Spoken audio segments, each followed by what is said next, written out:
All right, so here we are in our first game, and we have a pretty decent hand. One of the nice things about this deck is because so many of the creatures on the opening curve are artifacts, your mana ends up being a lot better than it may seem.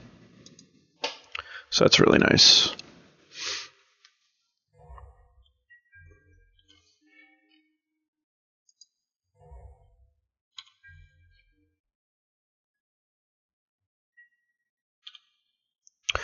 And I think that I'm probably going to open with the Smuggler's Copter, although I admit that I'm not 100% sure about that.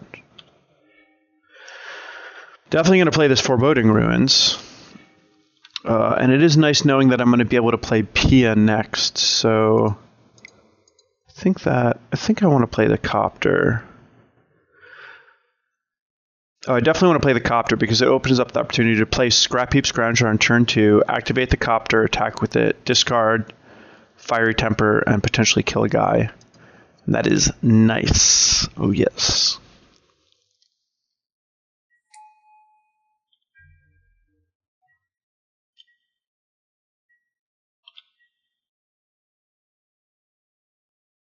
Having Lightning Axe plus Fiery Temper in the same deck is also just kind of awesome. I mean, what a tempo swing. 2 mana, kill 2 guys. It's pretty unreal, especially in this format. So this is really good for us. Even though our opponent is on the play, it looks like he's having a little bit of a clunky start. We both had 2 drops, but it looks like our opponent just doesn't have a relevant turn 3 play. So this is going to work out very well for us.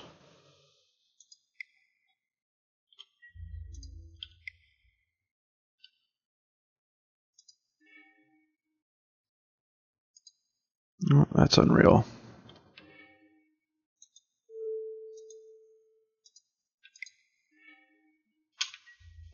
So a few things going on in this game. Even though we're on the draw, we're way ahead on tempo, and that's because we had a 2-drop to match our opponent's 2-drop to keep us, relatively even. And then on turn 3, our opponent didn't do anything of significance. He played a come into play tap land and Traverse the Ulvenwald, which basically means he did nothing on that turn. And on our turn 3, we got to play another threat and kill his guy. So in terms of tempo, we're just basically dominating here. I would assume that there's some sort of instant speed removal on the way, which almost makes me not want to activate the Copter, but I think it's just too good to go for it.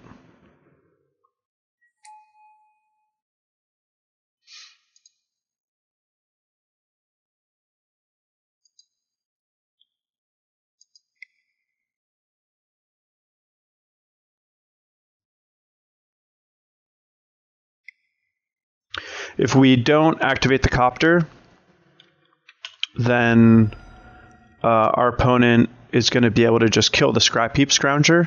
And even though the Scrapheap Scrounger can come back later, it's unlikely that we actually have the mana to do so for quite some time. So, and in this case, it would have been Anguish Unmaking, which would have meant it would be permanently dead. So it would have actually been a pretty big loss there not to activate our Copter. We would have basically missed out on 3 damage. And we do want to kill our opponent. We got 6 points of burn in our hands, so we don't need to do a whole lot more. And depending on what our opponent plays, we can potentially kill whatever they play with Lightning Axe, and then discard Bloodhall Priest and get Madness. Although, in this particular case, I assume that there's an Ishkana on the way.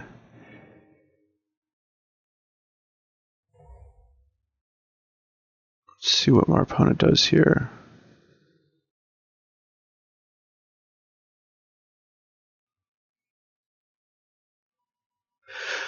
I think it's going to be really hard for our opponent to win simply because of how much burn we have in our hand. Oh, that's actually really good. I'm glad it doesn't look like he's using the duress effect. which is really good for us. So we have a few options here. If we Lightning Axe that thing, discarding our Bloodhall Priest, if we drew a land, we could shoot him for 6 and attack for 4 to put him to 1.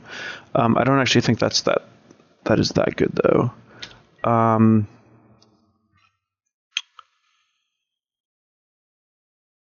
So I think that I want to... Oh, man. So I have a few different options here. I could Incendiary Flow this and then play Inventor's Apprentice. The nice thing about that is I assume that my opponent needs Pilgrim's Eye in his graveyard to enable Delirium on his turn for an Ishkana to stabilize the board. I could Lightning Axe it and play Bloodhall Priest and attack for 4. Knocking my opponent to 7, and then I'd have 6 points of burn, so he'd be at a virtual 1, which is pretty good with the Bloodhall Priest in play. But I think I'm just going to exile this, try to make sure that Ishkana doesn't become a big problem.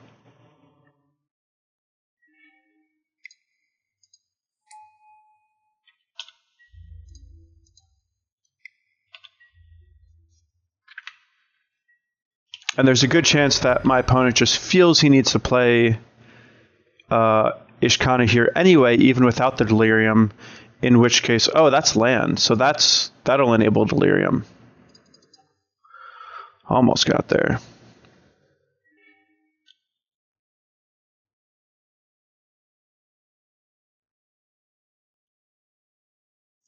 So now things do get a little trickier, since our opponent had a fetch land to enable Delirium. If my opponent plays Ishkana this turn, I think what I'm likely to do is just Lightning Axe the Ishkana, drop the Bloodhall Priest, and then kind of... Oh, wow, so there's no Ishkana. Okay, so this game's probably going to be easy then. I was going to say that if my opponent did have Ishkana to kind of stabilize the board, I think I would play Lightning Axe to kill the Ishkana, drop the Bloodhall Priest, and then hope on my following turn I could cast Fire Temper pre-combat and be able to attack with the Bloodhall Priest being hellbent. I think that I want to play this land because I kind of want to be hellbent for this Bloodhall Priest.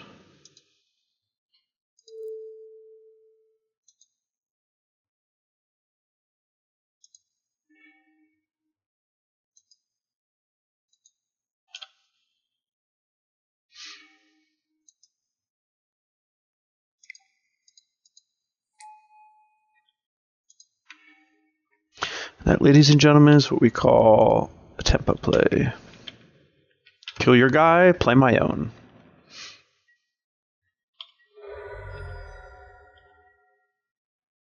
And now, even with Ishkana, our opponent's probably not going to be able to survive because Bloodhall Priest dealing 2 and this Fire Temper dealing 3 is going to be GG. Oh, yeah. Man, this deck is sweet.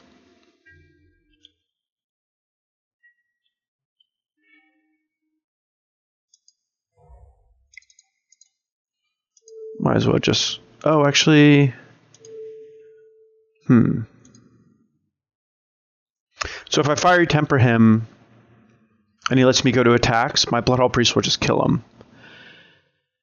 And if he kills the Bloodhall Priest... That means I probably can't attack with the Inventor's Apprentice because the Shambling Event can block. So I think that... but my Thopter will still be able to attack. So I'm pretty sure I can just do this.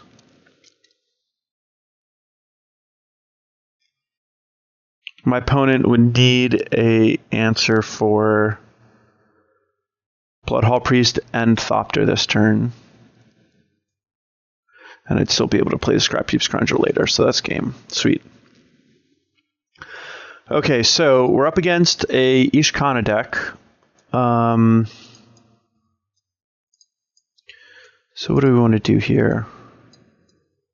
The Incendiary Flows seem pretty good because there's both Grim Flayer and Ishkana. I'm never going to board out Unlicensed Disintegration, even though it is a little on the clunky side.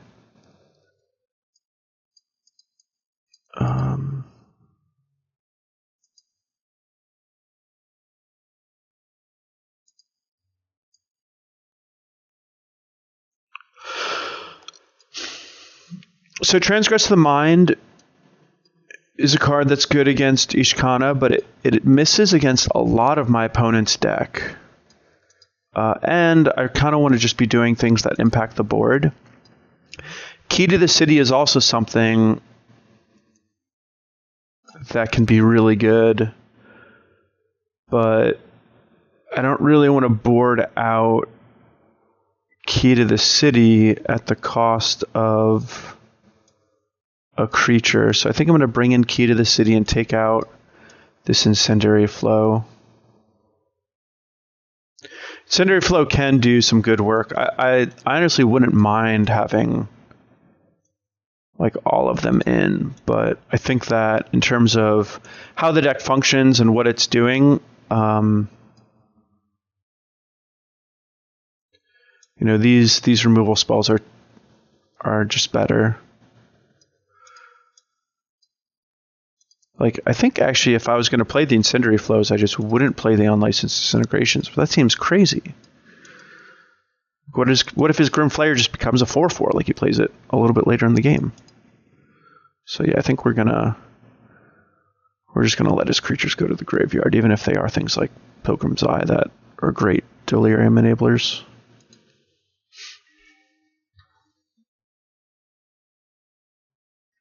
You could also make an argument for Chandra coming in this matchup, but I don't think that's the approach that I want to take. Oh, yikes. So this hand's starting to look pretty weak. Not sure how good this deck is at winning on a mulligan to 5, especially when I'm on the draw. So I think I just need to hope that I rip some lands. If I can rip a turn 1 red source, then this hand is actually just great. And even if I hit a black source, I mean, if I can play the Scrapheap Scrounger on turn 2, I've basically bought myself the opportunity for a draw step. So basically, I think I'm going to keep this and just assume that I'm going to lose. But mulligan to 5 on the draw, my odds of winning are so low. Even if I do have like a functional hand, because I just can run out of gas so easily.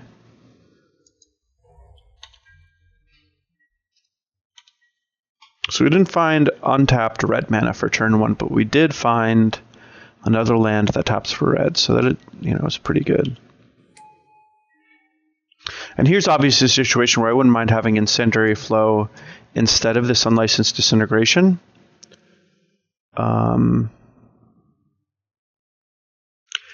And if I really wanted, I could just Lightning Axe this thing now and then, send a Fire Temper to my opponent's face. But I think the better thing for me to do is just let my opponent get the Grim Flayer trigger, even though it is, quite frankly, going to be a nightmare. And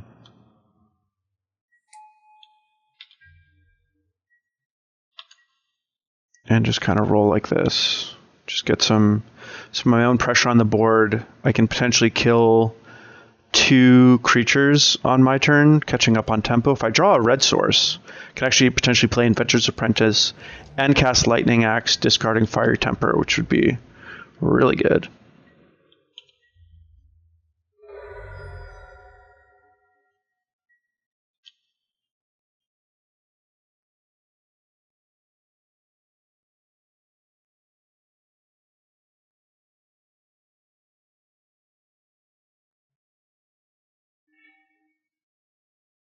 Oh, hello, Bruna.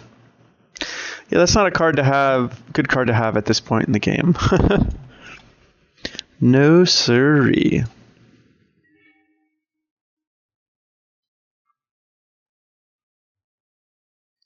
So with creature and land in the graveyard, I assume that it's going to be relatively easy for my opponent to get instant and sorcery in there too. Wow, this was a good land to have.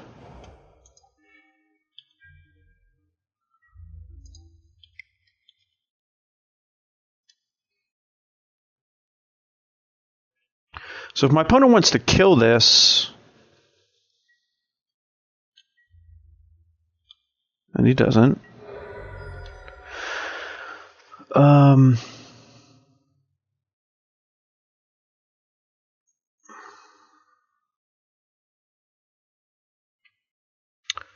so I think I'll play the Inventor's Apprentice, and if my opponent kills it, I think I'm going to cast Lightning Axe, discarding the basic Swamp.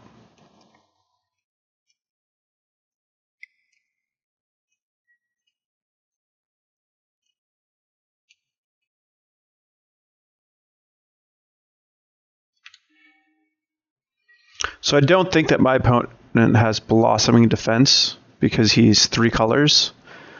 So I'm not really worried about my opponent pumping this at instant speed.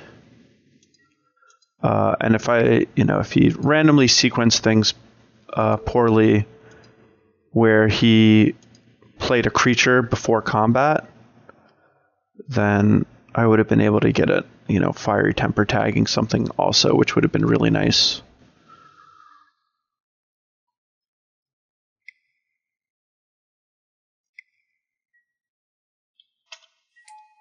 Well, that's going to need to die.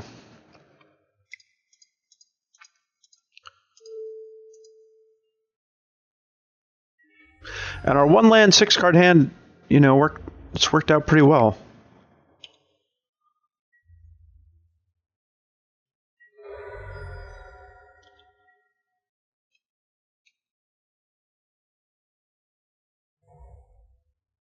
Another Kalitas would be kind of devastating here.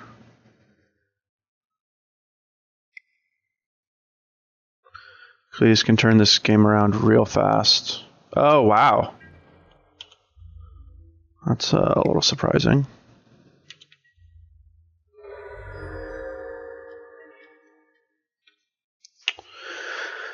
Do you believe it is time for Pia?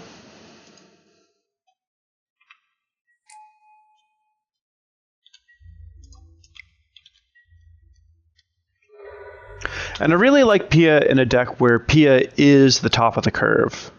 If you just play Pia and then you want to play like a 4-drop afterwards, that's just not actually that good. Ooh, Key to the City.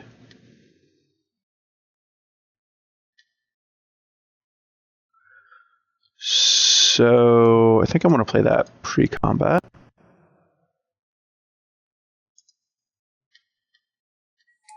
And attack with everything.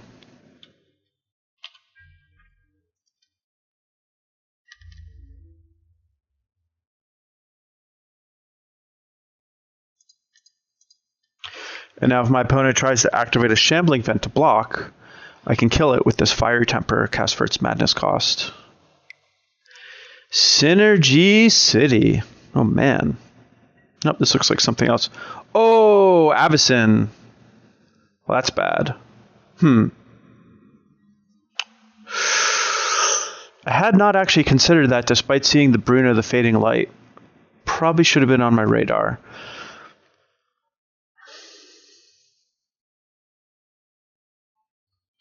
Well, I think that I will keep my Pia Nalaar unblockable and discard this Scrapheap Scrounger. Since I can just, having in my hand in my graveyard isn't that much different.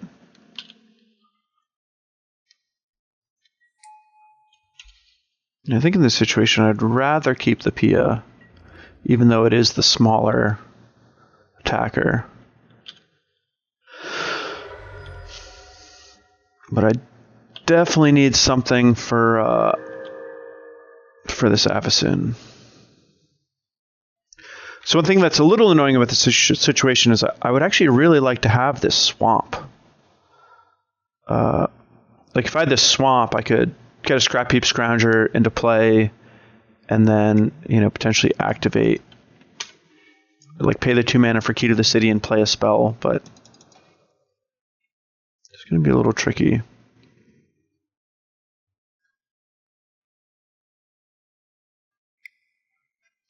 And these Shambling Vents are going to be able to do some good work digging my opponent out of the hole that he's in.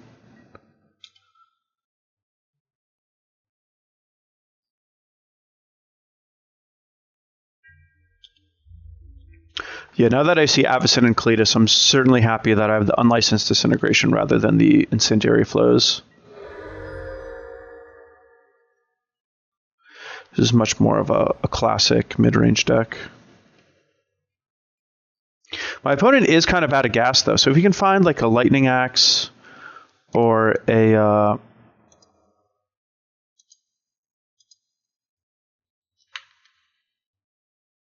or an Unlicensed Disintegration,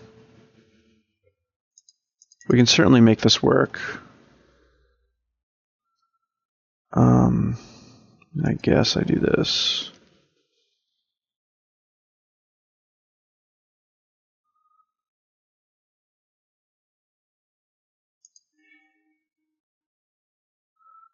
And I guess I attack? No.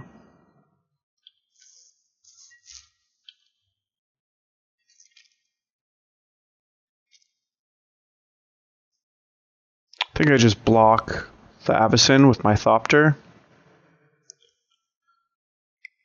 Can't really go after the Shambling event because it'll make the Abzan flip. That'll be bad.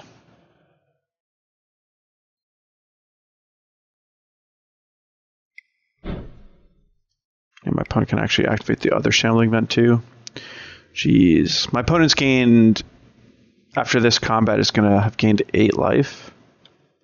It's pretty crazy. At least I get to kill the Abzan, though. Certainly step 1 of a comeback. But it's going to be hard.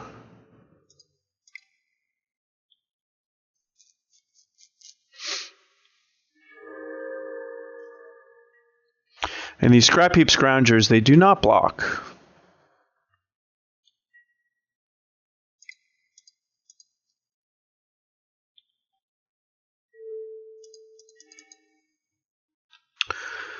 One, two, three. Ugh.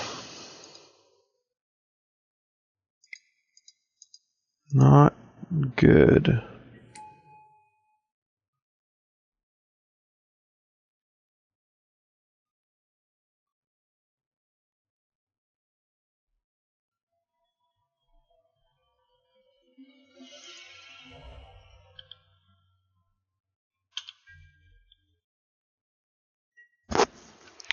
So,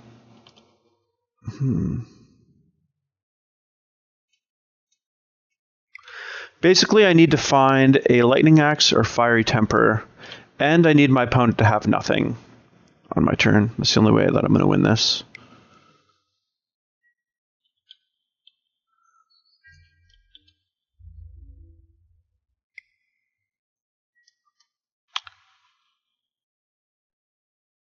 And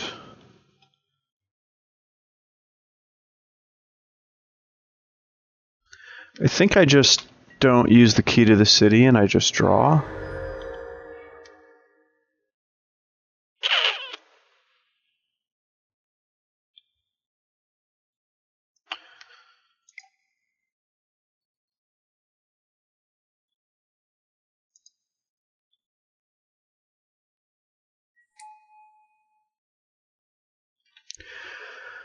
Okay, so what are the merits of various options?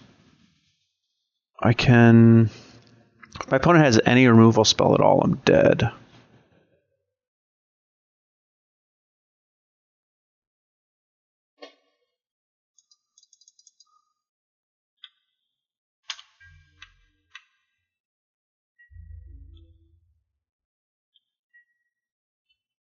I guess if my opponent tries to kill my Bomat Courier, I can actually use it to activate my Copter. Oh, he's just burning me out with Collective Brutality. Well, that makes thinking about things not as important. Okay, so I think Chandra actually looks pretty good because a lot of the things that I care about the most are big 4-power things. Actually, Transgress the Mind's actually looking a lot better too now. I think I'd rather go with the Chandras. So I think with threats like Abzan and Kalitas, like if it was just Ishkana, I think Heat of the City would be great. But with Abzan and Kalitas, I just need to kill those things.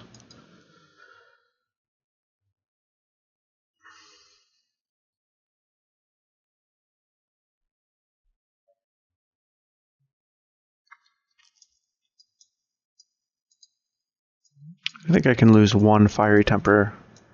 It's kind of nice having the extra thing to just discard.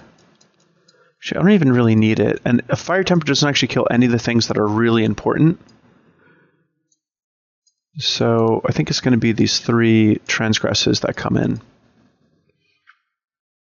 So for the Kalitases and Abzans, I've got these Lightning Axes, Unlicensed Disintegration, and Chandra. So that's 10 things plus the Transgress the Minds. So I'm going to be a little light on things to kill Grimflayer with, but hopefully we can just kind of slam into it. Ooh, this is a good hand. It's actually the first time we're going to be able to go 1-drop into Courier, or 1-drop into Copter. So there's a little bit of consideration as what to go for here. I think that I would rather play the Inventor's Apprentice because my opponent has a... Is that true? I'm not going to have the mana open for this Bomat Courier for a while. So... I actually have no idea now that I think about it. So there's Deadweight, which can be a little bit of an issue. Deadweight basically kills Inventor's Apprentice, even though it doesn't literally kill it.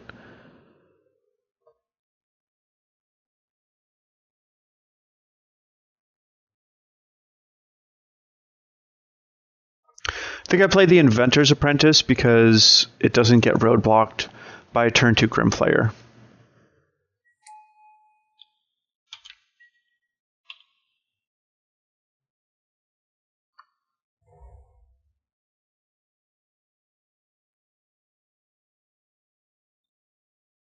Ooh, does he have Deadweight? Okay, good.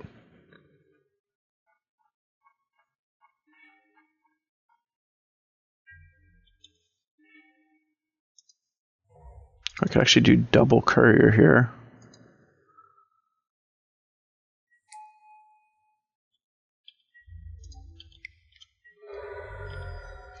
We are off to the races. Even if our opponent has a Grimflayer here, we can do some good blocking. And if our opponent has a removal spell, we're going to be able to attack with at least one of our Bomat Couriers and activate our Copter.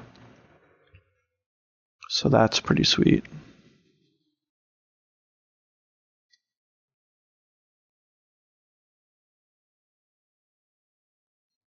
And if we do get to loot with our Copter, there's a good chance we just discard our redundant one, although that's not completely clear to me.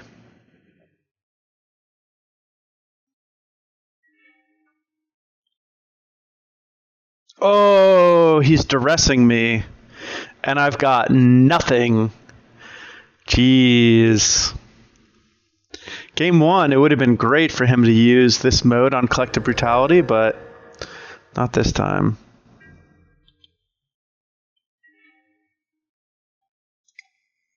Wow, brutal.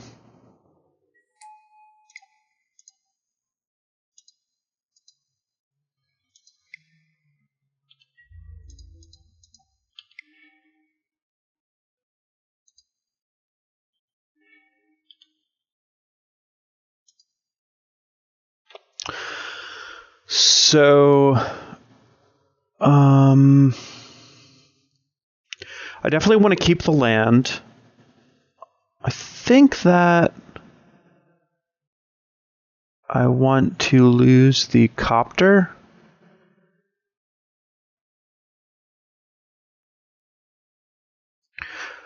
My opponent most certainly needs to play removal spells. Like, he doesn't have anything that can block from this position.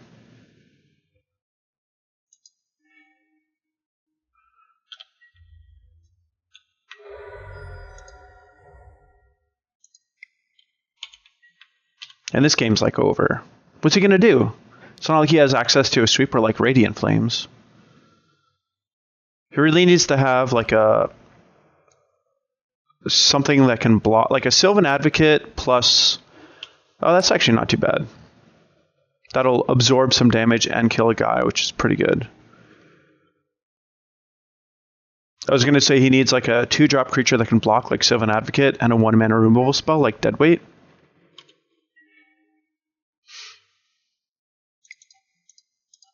But this is basically like kill a guy and absorb some damage, so that's like pretty good.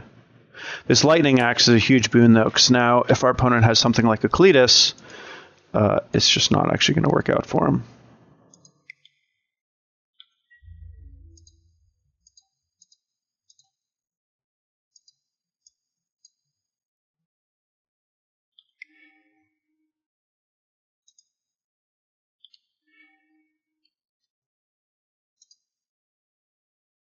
Oh, I'd love to have a Scrapheap Scrounger in my graveyard.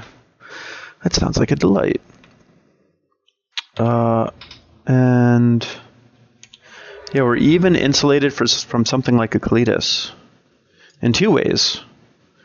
Chandra can kill Kalitas. Oh, and he's got Shambling Vent. Yeah, our opponent has a lot of coming to play tapped lands. Oh, that's good. So good.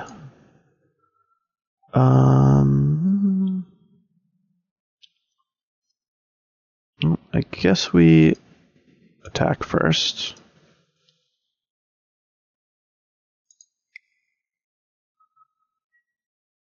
And 1, 2, 3, 4, 5, 6, 7, 8. With 2 pumps, we'd put him to 10, but he probably has a removal spell.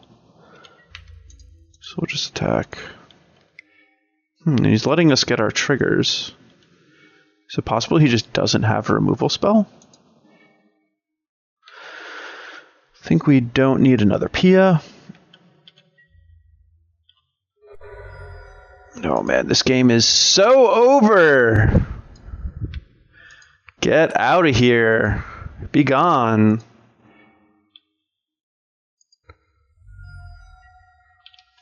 Look at this stuff. Look at all this stuff we have. What's he supposed to do? GG, on to the next one. This deck is sweet.